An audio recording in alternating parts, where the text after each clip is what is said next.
The Genuine Article. Discussion and commentary based on articles from JACC. Hello, my name is Sanjeev Narayan. I'm an associate editor of the Journal of the American College of Cardiology, and it's my pleasure to be here today to discuss the paper, The Left Ventricular Dominant Form of Arrhythmogenic Cardiomyopathy, with the senior author of the manuscript, Dr. William McKenna, who's the clinical director of the Heart Hospital at the University College of London Hospital, and also Dr. Jeffrey Safitz, who wrote an accompanying editorial in the same issue of JACC, who is professor of pathology at Harvard Medical School. Gentlemen, welcome. Thank you. This manuscript is very interesting because what it does is suggest that what we've traditionally considered to be a very right ventricular predominant disease, in other words, arrhythmogenic right ventricular cardiomyopathy, may actually have not just a biventricular form, but actually a left dominant form that has been hitherto underdiagnosed in clinical practice. Dr. McKenna, could you discuss the rationale behind your study and its findings? There are individuals within families who carry disease-causing genes for arrhythmogenic right ventricular cardiomyopathy, who in actual fact do not have predominantly right ventricular disease, but actually have left ventricular disease. So they have T-wave inversion inferiorly and laterally in 2,3 AVF, V4 to V6.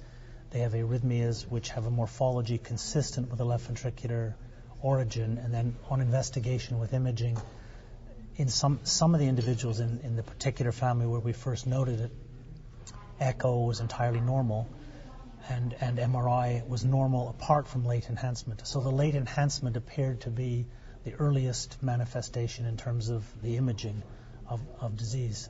So it was really the clue coming from a family that had a cell adhesion disease gene in which they were significantly, there were 9 out of the 12 had predominantly left ventricular involvement.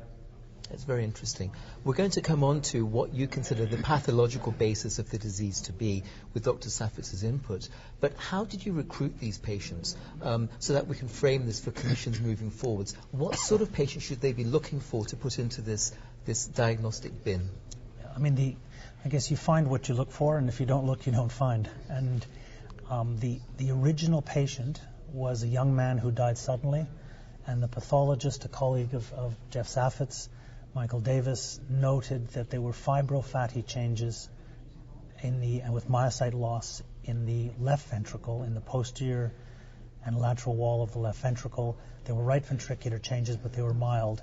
And he wrote in 1991, is this some form of left ventricular arrhythmogenic right ventricular cardiomyopathy? So having an open mind is the start. Now that's the pathology. The clinical, I think what you're asking really was the clinical question, is how do we pick this up clinically? I think if you see people who have inferolateral T-wave changes on an ECG whose imaging is normal and who have arrhythmia, the arrhythmia may be ventricular ectopy of a left ventricular morphology, that would probably be the starting point. Super.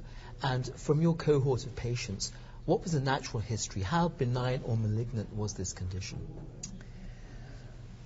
Difficult question, because we're starting off with a selection bias in terms of people who have more serious arrhythmia, and because we've actually picked them up at postmortem, and that's how the process started. So I'm not sure I can give you a balanced answer to that. Okay.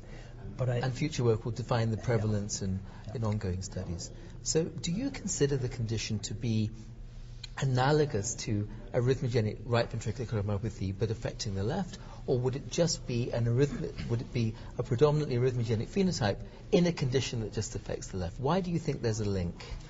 Well, the gene is what tells you there's a link, and if you go back a step and you say, well, here you carry a gene, and we actually identify it in a lymphocyte. Why do we think it's isolated to expression in the right ventricle and not the left ventricle? And in fact, it isn't. It's actually expressed in both ventricles, and if you do the appropriate studies with tissue, you find that. And if you look in the left ventricle, you find the abnormalities. That data has been there in the pathology literature going back 15 and 20 years. The Padua group described that most of their deceased patients have significant left ventricular involvement.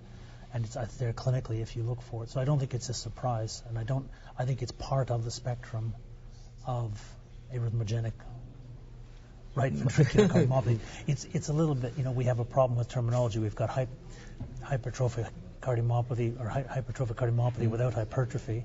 Yes. We've got non-dilated, dilated cardiomyopathy. Right. So now we have left ventricular arrhythmogenic right ventricular cardiomyopathy. Actually, we were discussing this a little earlier about the genetic abnormality being the primacy, being the primary link. Dr. Safitz, could you discuss that a little bit? Sure. I mean, I think if you look at the history of how we ascertain the cardiomyopathies, the story has been that we focus on what is probably a dramatic presentation of one component within a spectrum, and we focus on that. So clearly, I think in the case of arrhythmogenic right ventricular cardiomyopathy, the initial studies were focused on patients who presented with dramatic right ventricular involvement, which tended to perhaps obscure consideration of the left ventricular involvement. I think what Bill and his group have done with these studies and other studies along these lines have helped us to recognize that this is a group of diseases with a much broader spectrum. And as in the case of the hypertrophic cardiomyopathies, once you discover a set of disease genes, it tends to broaden the horizons, and you begin to recognize other disease manifestations attributable to the same class of mutations. So clearly, I think we've entered that phase in the study of this form of heart muscle disease, and I think increasingly the genetics will drive the ascertainment of the disease, and I think we are going to have a much broader perspective on a group of diseases. I think they're all related diseases, even though they may be manifest clinically and pathologically in diverse forms. That's very interesting. And that leads on to something, again, we were discussing just before the session, that your cohort, Dr. McKenna, actually had some patients with idiopathic interstitial myocardial fibrosis and patients with myocarditis.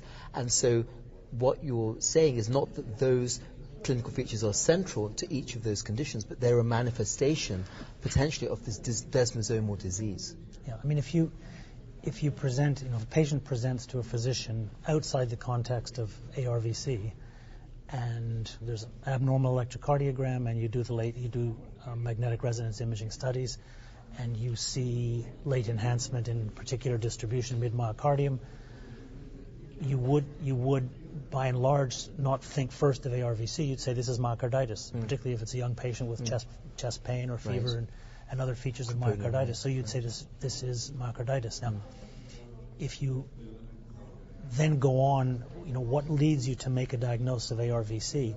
It's if there's evidence of disease in the family, if there's anything of a familial nature, if it's long-standing, and also the clinical course, because myocarditis will have a particular clinical course. That said, myocarditis is the inflammatory phase of the acute cell lysis and repair process. So it is part of the process, and that's what you're picking up. So you're making a correct diagnosis of myocarditis, and then the next question is, yes, and is this myocarditis caused by sarcoid or dilated cardiomyopathy or arrhythmogenic right ventricular cardiomyopathy? What is the etiological factor that's driving this? It's very interesting.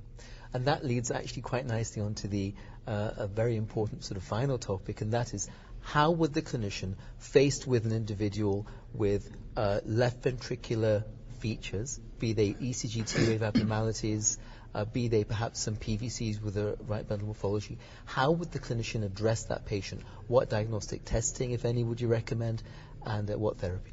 Yeah. Age is very important. So if you're seeing someone with these features, abnormal ECG and arrhythmia on Holter or clinical arrhythmia, and it's a younger person, and you don't have an obvious cause, you probably, almost regardless of age, you probably have to exclude coronary disease. But having done that, whether that's exercise, perfusion studies, or coronary arteriography, having done that, you still are left with abnormalities which you need to explain. And I think, I'm not sure who said it, but I think every patient deserves a diagnosis. So you need to go on to the point that is reasonable to make a diagnosis. And in a young person, when you see those changes, I think the starting point is to assume that this is incomplete, and this I'm assuming the echo is normal, that this is incomplete disease expression of one of the inherited arrhythmias or cardiomyopathies. But this is abnormal. It's not something that you've explained by the routine testing. And at that point, I would start looking at the family in very simple ways, like a family history. A good family history is a poor man's gene test, so start with a family background. And again, very simply, is electrocardiograms. If that's the phenotype, that electrocardiograms in parents, siblings, is again a very cheap and easy way, and it's something that can be done across the country and faxed or scanned on and emailed to you. So it doesn't require a lot of expensive or fancy tests. What would be your threshold for cardiac magnetic resonance? Well, if you have something that suggests that this could be right ventricular cardiomyopathy. Now, I guess in practice we all end up with sort of, it's like when we're out of ideas and bereft and there's no more tests to do, we end up doing the next test. And I guess one of the downsides of the approach that I'm recommending is that it certainly will increase the number of MRIs that get done. But that has been so far for us a sensitive tool for picking up early disease before there were structural and functional abnormalities during routine evaluation from echo MRI. And that's late gadolinium enhancement, not in the endocardium. Right. Super. Yeah. Mid-myocardium. Epi and mid-myocardium. Super. And then pearls of wisdom from your experience with this condition thus far. Treatment. I would treat it much the same as we manage the ARVCs, in that if you have symptomatic arrhythmia or arrhythmia associated with sustained arrhythmia associated with impaired consciousness, I think there's clear algorithms for those. But in the absence of either symptomatic arrhythmia or what you would term prognostic arrhythmia, I would follow and monitor whether you start a beta blocker as part of usually a fairly benign treatment that may have some benefit. That would be worth considering. Super. But we wouldn't be putting ICDs into people purely because we've diagnosed left ventricular ARVC. Right. Although, not to be alarmist, some of the patients in your cohort did die suddenly. Yes, the original, the proband, died suddenly. Yes. Yeah. But he had recurrent syncope. And so would meet the criteria he for would a have high met the risk. criteria. Yeah. Super. Yeah. Well, Dr. McKenna, Dr. Saffitz, thank you very much. I think this manuscript is really opening up a broad area of potentially redefining these syndromes of arrhythmogenic, either ventricular cardiomyopathy. Thank you very much. Thank you.